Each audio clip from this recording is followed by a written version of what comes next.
여러분들 또 남자친구나 또 여자친구가 있는 분들이 우리 청년부에 참 많고, 또 여러분들의 인생 속에서도 여자친구, 남자친구 사귀어본 분들이 분명히 있을 텐데, 그 여자친구가 남자친구에게 당황하게 하는 그런 몇 가지 말이 있고 또 단어가 있다라고 합니다. 아마 경험하신 분들도 있고 또 유튜브나 여러 가지 그 상황을 통해서 보신 분들도 있을 겁니다. 대표적으로 이거라고 합니다. 첫 번째, 나 달라진 거 없어? 여성이 이 말을 했을 때 저도 와이프에게 이 이야기를 듣곤 했었거든요. 나 달라진 거 없어? 그러면 제가 봤을 때 제 입장에서는 솔직히 별로 달라진 게 없습니다. 근데 없다라고 말하는 순간 제 존재도 없어질 것 같아서 차마 없다라고는 말을 못 하겠어요. 이때 남자들이 많이 당황한다라고 합니다. 저도 많이 당황했었고요. 그런데 최근에 이제 와이프가 저에게 했던 그 단어가 있습니다. 근데 그 단어는요, 저를 더 긴장하게 만드는 그런 단어 중에 하나였습니다. 이것도 똑같이 질문입니다. 여성이 하는 질문인데, 여보, 나 사랑해? 이 질문을 저에게 했을 때 저에게는 엄청난 긴장감과 갑자기 섬뜩함과 여러 가지 생각들이 많이 들었습니다. 이 단어만 생각해 보면은, 이 질문만 생각해 보면은 그냥 사랑해 라고 말을 하면 되는데, 뭔가 그 오묘한 느낌이, 이거는 그냥 말을 하면 안 될 것 같은 느낌이 드는 거예요. 마치 제가 이 이야기를 들었을 때 파노라마처럼 많은 생각이 지나갑니다. 아, 혹시 오늘 기념일인가? 아, 혹시 오늘 생일인가? 아니면 내가 지금 잘못한 게 뭐가 있지? 사랑하냐고 물어봤는데 잘못한 게 뭐가 있지라고 생각하게 하는 그런 말이었습니다. 그리고 이제 와이프에게 도저히 제가 잘못한 게 없는 것 같아가지고 제가 말했습니다. 어떻게 말했냐면, 제가 늘 와이프한테 이제 사랑을 고백할 때 이렇게 말하거든요. 이 점만 제외하고 모든 거를 와이프 사랑해요, 뭐 이런 식으로 표현합니다. 이 점만 빼고 내가 당신을 사랑한다라고 표현을 합니다. 이렇게 말을 하자 갑자기 와이프의 표정이 엄청 어두워졌어요. 내가 점을 너무 크게 그렸나? 내가 점을 한 게 잘못이었나? 라는 생각이 들면서 또 수십 가지의 대답을 막 생각하는 과정 속에서 와이프가 저에게 이런 말을 합니다. 사실 나 지하주차장 돌다가 차 박았어. 근데 그 순간 또 여러 가지가 생각이 났습니다. 제가 이번에 차를 바꾼 지 중고차로 이제 차를 바꾸게 되는데, 아시는 분은 알겠지만 얼마 되지 않았어요. 한두 달밖에 안 됐습니다. 고치는데 얼마 들지? 얼마큼 부셔진 거지? 생각을 했습니다. 엊그제 견적이 나왔거든요. 견적이 나왔는데 166만 7,269원이 나왔습니다. 여러분, 이 금액만 봐도 어느 정도의 파손율인지 느낌이 오시나요? 심했어요. 제가 차마 마음이 아파서 사진은 못 찍었습니다. 근데 와이프가 지하주차장에서 박았어 라고 했을 때 수많은 생각이 저에게 스쳐 지나갔지만, 제가 나는 진짜 그리스도의 참 종이구나 라고 다시 한번 생각했습니다. 제가 어떤 말을 했냐면요, 여보, 다친 데는 없어? 이 말이 먼저 나오는 거예요. 수많은 생각 중에서 그걸 탁 콕 집어서 말을 했습니다. 다시 생각해도 저는 제 스스로 칭찬합니다. 왜냐면 이렇게 지금 이 자리에 존재할 수 있는 게 그 은혜이지 않을까 생각을 합니다. 그렇게 말을 하면서 제 스스로 잘했다. 왜냐하면은 저는 와이프를 걱정하는 말을 했는데 그 말이 저를 살렸다라는 것을 그 순간에 정말 많이 생각했습니다. 그리고 와이프한테 말을 했습니다. 그러면 오늘 치킨 먹어도 돼? 바로 치킨 사가지고 그 자리에서 치킨을 먹게 되었습니다. 그런데 정말 사랑한다라는 거, 그 사랑하면요, 우리가 반응이 달라질 수밖에 없는 것 같습니다. 사랑은 문제라는 그 문제를 모른 척하는 것이 아니라 문제보다 사람을 먼저 보는 거구나라는 것을 생각해 보게 됩니다. 그리고 딱 오늘 그 본문에서 그런 예수님의 모습을 발견할 수가 있습니다. 예수님은 실패한 베드로에게 능력을 보고 있는 것이 아니라, 또 만약에 예수님께서 베드로의 그 문제를 봤다면은 예수님께서 말씀하시는 그 본문의 말씀은 질문 자체가 달라졌을 겁니다. 너 나를 사랑하니? 이 문장이 아니라 네가 내 눈에 띄어도 괜찮겠니? 라고 말을 했을 수도 있고요. 너는 꼭 그래야만 속이 후련했겠니? 라고 말을 했을 수도 있고, 네가 사역할 자격이 있겠니? 라고 베드로를 만나는 순간 말을 했을 겁니다. 그런데 예수님은 그런 말씀 하나도 하지 않으시고 이렇게 물어보시죠. 네가 나를 사랑하니? 그리고 예수님의 그 답변은 또 이렇게 말씀하시죠. 내 양을 먹이라, 치라, 먹이라. 이렇게 말씀하십니다. 실수, 부족함, 연약함이라는 그 투성인 베드로에게 어떤 능력이 아닌 베드로 안에 예수님이 보고 싶은 것이 있었다라는 것을 이 대화 속에서 우리는 알 수가 있습니다. 그래서 오늘 우리는 이 질문 앞에 서야 합니다. 주님은 내 능력을 보기 전에 내 안에서 무엇을 먼저 확인하실까? 오늘 설교 제목인 능력보다 먼저 확인해야 할 것, 이 본문을 통해 주님이 먼저 확인하시는 그 두 가지를 오늘 확인해 보도록 하겠습니다. 첫 번째 소주제를 우리 같이 읽어보겠습니다. 주님의 사랑 앞에 정직하게 서야 합니다. 본문 말씀 17절입니다. 우리 한 절만 같이 합독합니다. 세 번째 이르시되 요한의 아들 시몬아 네가 나를 사랑하느냐 하시니 주께서 세 번째 내가 나를 사랑하느냐 하심으로 베드로가 근심하여 이르되 주님 모든 것을 아시오매 내가 주님을 사랑하는 줄을 주님께서 아시나이다. 예수께서 이르시되 내 양을 먹이라. 아멘. 첫째, 그 본문에서 예수님은 베드로에게 세 번을 물어보시고 계시죠. 요한의 아들 시몬아 네가 나를 사랑하느냐 물어보십니다. 이 질문은요 베드로에게 가볍게 들릴 수 없는 질문이었습니다. 왜냐하면 두 가지를 우리가 살펴볼 수 있는데요. 일단은 이름입니다. 이름을 지금 무엇이라 부르시죠? 시몬이라 부릅니다. 시몬이라 부른 게 왜 그렇게 큰 이유가 되느냐?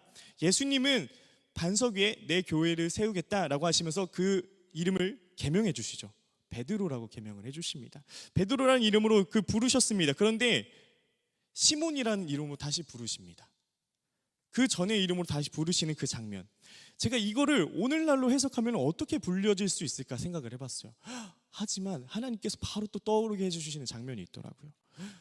늘 뭔가 제덕 또는 저의 닉네임인 덕재 이렇게 말을 할 수 있는데 어느 순간 누군가가 저한테 이렇게 이름을 불러주는 게 성까지 불러준다. 갑자기 김재덕 이렇게 말을 하면은 저도 모르게 그 싸늘함을 느끼게 되거든요.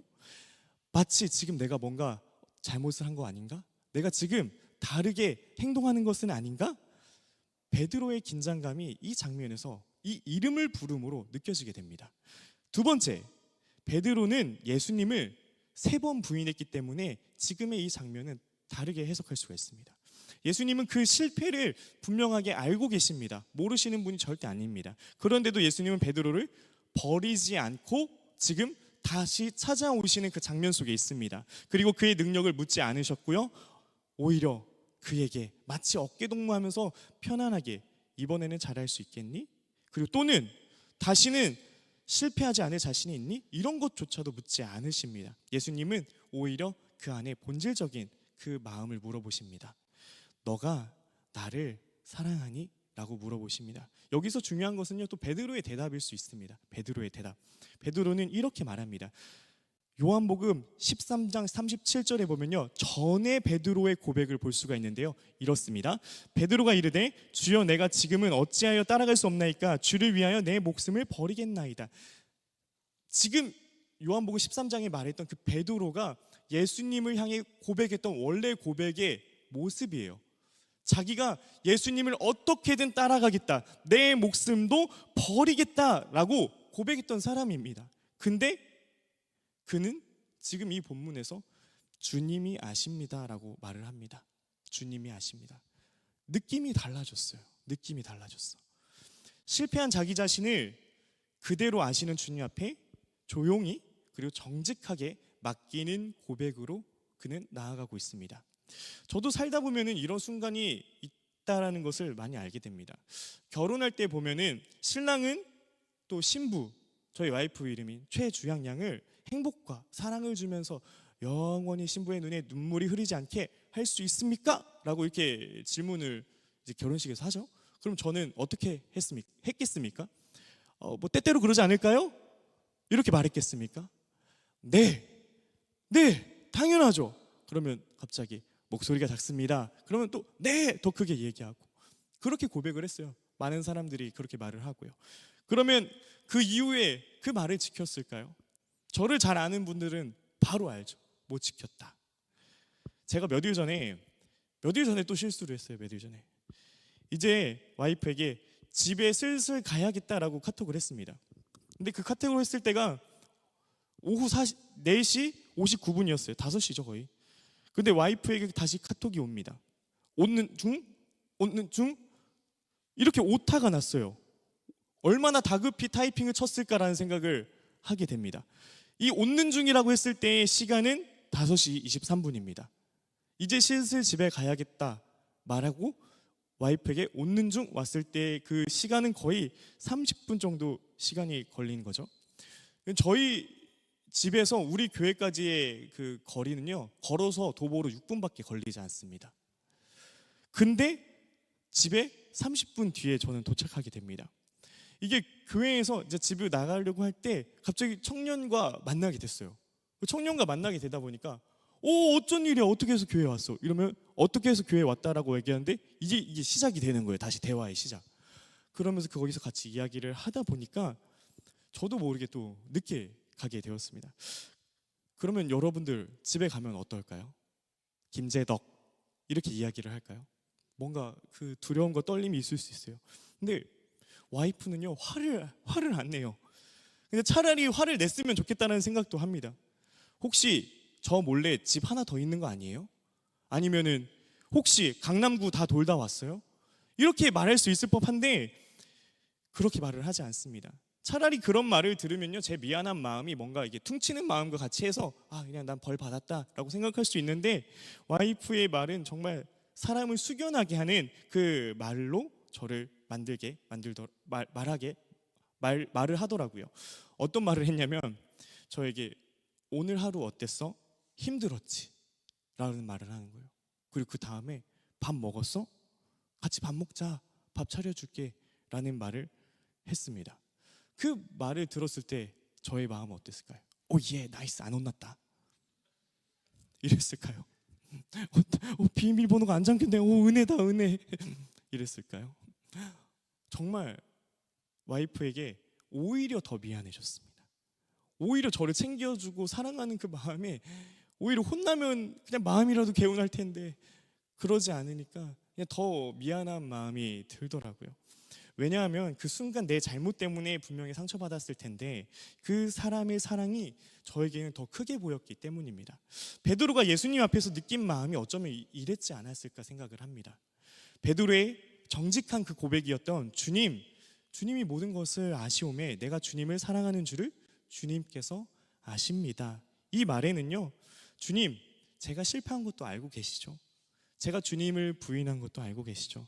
제가 얼마나 약한 사람인 것도 주님 다 알고 계시죠. 그런데 주님 있잖아요, 그럼에도 제 안에 주님을 향한 마음이 남아있는 것도 또한 아시죠.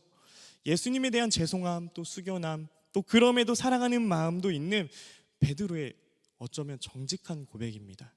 크리스찬이 하나님 앞에 선다라는 것은요, 주님을 사랑한다고 자신 있게 말할 수도 있지만 아직 그 말이 어렵기도 하고 또 그 어려움 때문에 내가 흔들리기도 하고요. 때론 사랑이 없다고 느껴짐에도 주님, 내가 사실 좀 사랑이 없는 거 알고 계시죠? 라며 주님 앞에 솔직하고 정직하게 자신을 맡기는 데서 다시 시작한다라는 것입니다. 정직한 사람은요, 큰 소리 치는 사랑이 아니라 나를 아시는 주님께 나를 맡기는 사람입니다. 그러면 두 번째는 무엇일까요? 두 번째 소주제를 우리 같이 한번 읽어보도록 하겠습니다. 주님의 양을 향한 마음을 표현해야 합니다. 우리 요한복음 21장 17절의 말씀을 같이 합독합니다. 세 번째 이르시되 요한의 아들 시몬아 네가 나를 사랑하느냐 하시니 주께서 세 번째 내가 나를 사랑하느냐 하심으로 베드로가 근심하여 이르되 주님 모든 것을 아시오매 예수께서 이르시되 내 양을 먹이라. 아멘. 오늘 이 본문에서 또 중요한 말씀은 그 단어가 하나가 있는데요, 바로 내 양입니다. 내 양. 예수님은 너의 양을 먹이라, 너의 양을 치라 라고 하지 않으시고요, 오히려 명확하게 그 주어를 말씀하십니다. 나의 양이라는 표현을 하십니다. 베드로가 돌보게 될 사람들이 분명히 있거든요. 근데 베드로의 사람들은 아니라고 말합니다. 또한 베드로가 사역을 하면서 뭔가 성과나 성취가 분명하게 있을 텐데요, 베드로의 프로젝트도 아니라고 합니다. 그들은 다 누구의 양? 예수님의 양, 주님의 양이라고 합니다. 그리고 예수님은요, 나를 사랑하느냐라고 그 물음과 그 물음 곧바로 뒤에 나오는 나의 양을 먹이라 라고 말씀을 하고 계십니다. 이 순서가 너무나 중요합니다. 예수님을 향한 사랑은 예수님이 사랑하시는 사람들을 향한 사랑으로 흘러간다라는 그 원리를 보게 됩니다. 다시 말하면 예수님의 관심은 이것이라는 거죠. 네가 나를 사랑하니? 그렇다면은 내가 사랑하는 그 양을 너도 사랑해 줄 수 있겠니? 라는 말과 똑같습니다. 우리가 누군가를 사랑하면요, 이상한 일이 참 많이 생깁니다. 원래는 관심이 없었는데 그 관심 없던 것도 관심이 가게 됩니다. 맨날 그냥 후질근하게 다니다가 어느 순간은요 또 깔끔해지는 것을 보게 됩니다. 주변에 연애하는 사람들을 보면요 정말 더 많이 느낍니다. 저 사람이 야구를 좋아했나? 이 생각을 했는데 어느 순간 야구장에서 야구를 보고 있어요. 자기는 관심이 없었는데 좋아하는 사람이 관심이 있다 보니 같은 관심을 갖게 되는 것도 보게 됩니다. 함께 야구를 보러 갑니다. 또 원래는 강아지를 진짜 좋아하지 않았는데 좋아하는 사람이 강아지를 좋아하다 보니까, 그리고 그렇게 키우다 보니까 어느 순간 본인이 그 강아지의 똥을 치우고 있어요. 강아지를 사랑하고요. 왜 그렇습니까? 사랑하면 그 사람이 사랑하는 것이 내 마음에도 들어오기 때문이라는 것을 우리는 알게 됩니다. 신앙도 마찬가지입니다. 우리가 주님을 사랑한다면, 우리가 주님을 사랑합니다 라고 말하면서 주님이 사랑하시는 그 사람들에게 아무 관심이 없다면요, 이건 참 이상한 일이지 않겠습니까? 주님은 분명히 내 양이라고 말씀하십니다. 주님께 소중한 사람들이 분명히 있다라는 것이고, 주님이 찾으시는 영혼들이 분명하게 있다라는 것이고, 또 주님이 돌보기 원하시는 사람들이 있다라는 것을 알 수가 있습니다. 이 본문의 핵심은요, 주님을 향한 사랑은 주님의 양을 향한 관심으로 이어진다라는 것임을 알 수 있게 됩니다. 말씀을 정리하겠습니다.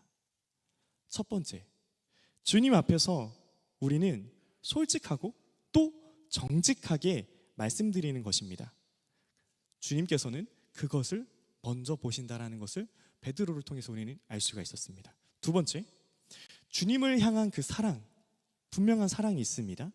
그 사랑은요, 주님의 양을 향한 사랑으로 흘러간다라는 그 원리를 보게 됩니다.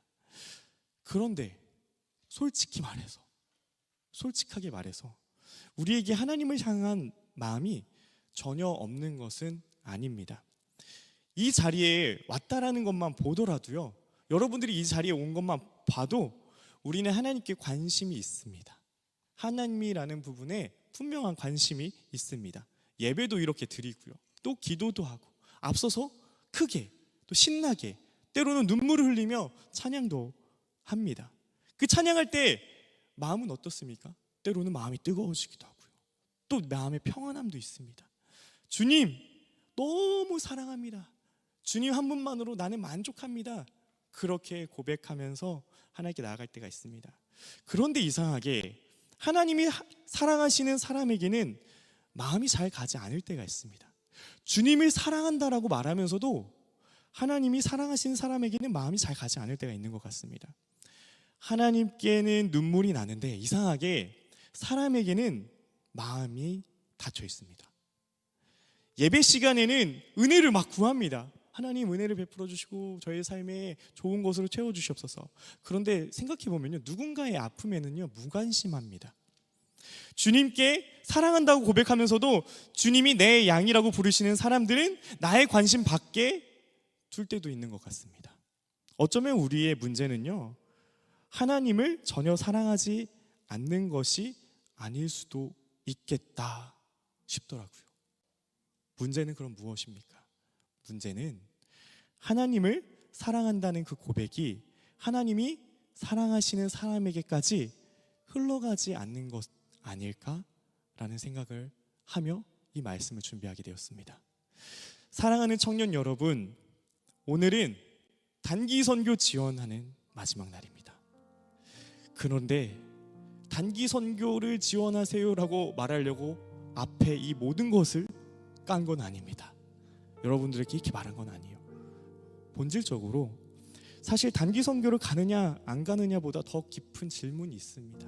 여러분들이 지원을 안 하실 수도 있고요, 보내는 선교사로 지원할 수도 있고 다양하게 섬길 수 있습니다. 그런데 더 깊은 질문이 무엇이냐면요, 나는 주님이 사랑하시는 사람들에게 관심이 있는가?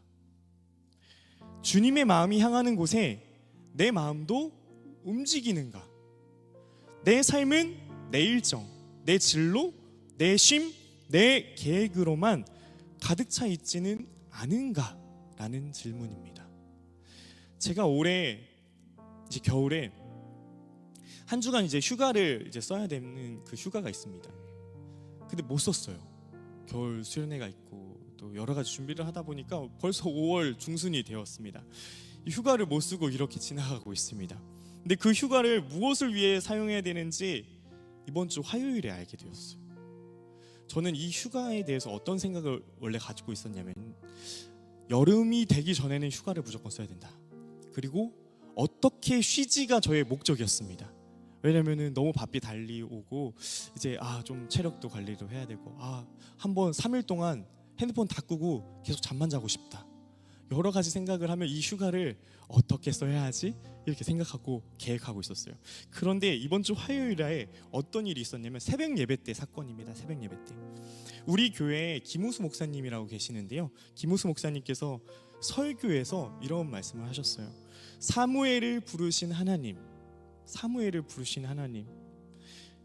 하나님이 사무엘을 부르실 때 사무엘아 사무엘아 라고 하셨을 때 사무엘이 그 음성을 듣고요, 하나님이 말씀하신 줄 모르고 엘리 제사장에게 갑니다. 그렇게 몇 번을 반복해요.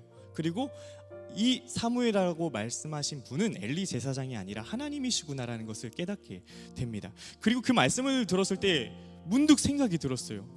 내가 오늘 5월 5일 어린이날 그 새벽에 이 자리에서 찬양하고 또 이 자리에서 기도하고 있는데 하나님이 지금 나에게 부르시는 그 메시지는 무엇일까? 청년부 담당을 하는 것 그거 말고 오늘 나에게 제도가 부르시는 그 메시지가 무엇일까가 궁금한 거예요. 그리고 엄청 기도했습니다. 하나님, 저를 부르신다면 왜 부르십니까? 무엇을 위해 부르십니까? 알려주세요. 계속 기도했거든요. 그 1시간 동안 기도했을 때는 들리는 게 하나도 없고 생각나는 것도 하나도 없는 거예요. 그리고 이제 시간이 지나서 집으로 가서 이제 어린이날이니까 가족들과 함께 이제 남대문을 가서 이제 사랑이 옷과 희망이 옷 그리고 이제 선물들을 사는 시간을 가졌습니다. 그때 이제 가면서 와이프랑 이야기를 하는데 그 유튜버 중에 하준파파라는 분이 있어요. 하준파파. 이 인플루언서 분이 가족들과 함께 선교를 간 거예요. 필리핀으로. 그 선교를 간 것을 와이프가 저에게 말해주고 보여줍니다. 그리고 와이프가 우리 가족도 함께 선교 가면 좋겠다 라고 말을 하는 거예요.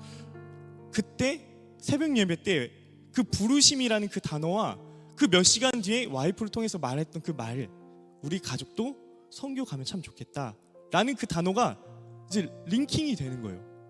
연결이 되었습니다. 하나님이 지금 이걸 부르시는 건가? 그래서 그 자리에서 아멘, 그럼 우리 가족끼리 선교를 한번 가보자. 우리 가족끼리 이번 휴가 때 그냥 육체적으로 그냥 쉬는 거, 육체적으로 어디 여행 가서 놀고, 그게 아니라 한번 우리 가족이 팀이 돼서 선교를 가보자. 이렇게 이야기를 나누고 선교를 가자라는 결단과 결정을 했습니다. 그래서 이번 주 얼마 안 지났지, 일주일도 지나지 않았는데 지금 CCD 준비하고 있습니다. 쑥쑥 자라나요 내 마음이, 사랑이랑 같이 그 율동을 하면서 준비를 하고 있습니다. 그리고 희망이도 뭔지 모르게 계속 헬리콥터처럼 박수를 치고 있어요. 찬양 준비하고, 우리 단기 선교팀 다들 아시죠? 단기 선교 준비할 때 막 하는 그 여러 가지 가족이서 그거를 지금 매일 준비하면서 집에서 계속 기도해야 하고 또 하나님 앞에 말씀으로 나아가려고 하고, 훈련을 이제 하기 시작하고 있습니다. 물론 아직 지역과 어디로 가야 할지 이런 부분들은 아직 선정하지 않았어요. 하나님 마음을 주셨으니 내 휴가 때 이 휴가도 분명히 하나님의 영광을 위해 주신 거구나. 그러면 하나님께서 예비한 곳을 위해 우리 가족이 준비하겠습니다 라고 하고 같이 준비를 하고 있습니다. 그래서 여러분들에게 미리 말씀드려요. 휴가 때 연락 두절될 테니까 연락하지 마시라는 것을 미리 이렇게 말씀드립니다. 오늘 말씀은요, 우리를 단지 선교 지원서 앞에 세우는 말씀이 아니라 생각합니다. 날은 그 날이지만 사실 그거는 아니죠. 먼저 예수님의 질문 앞에 세우는 말씀입니다. 네가 나를 사랑하느냐? 네가 나를 사랑하니? 그렇다면 내가 사랑하는 양을 너도 사랑해 주겠니? 가는 사람은 환경을 바라보지 않고 약속을 믿음으로 가지시길 바랍니다. 이미 지원하신 분들은요, 환경 바라보지 마시고요, 계속적으로 그 약속을 갖고 가시기 바랍니다. 혹시 보내는 사람은요, 기쁨으로 보내시길 바랍니다. 기도하는 사람은요, 진심으로 품으시길 바랍니다. 중요한 것은 이것입니다. 주님을 향한 사랑이 주님의 양을 향한 사랑으로 흘러가야만 한다라는 겁니다. 흘러가야만 한다라는 것. 오늘 우리의 기도가 이렇게 되기를 바랍니다. 주님, 제가 주님을 사랑한다고 고백하는 그 사랑이 제 안에만 머물지 않게 해주십시오. 주님, 내가 주님을 진짜 사랑하고 주님 진짜 좋아하고 예배하고 찬양하고 기도하는데 그 사랑의 마음이 내 안에만 머무는 것이 아니라 나를 통해서 그 사랑이 흘러가게 해주시옵소서. 이렇게 결단하고 이렇게 기도하고 이렇게 성숙해지는 우리 믿음의 청년의 세대가 되길 예수님의 이름으로 축원드립니다. 함께 예배하며 하나님을 알아갑시다. 주님이 하십니다. 기도하겠습니다.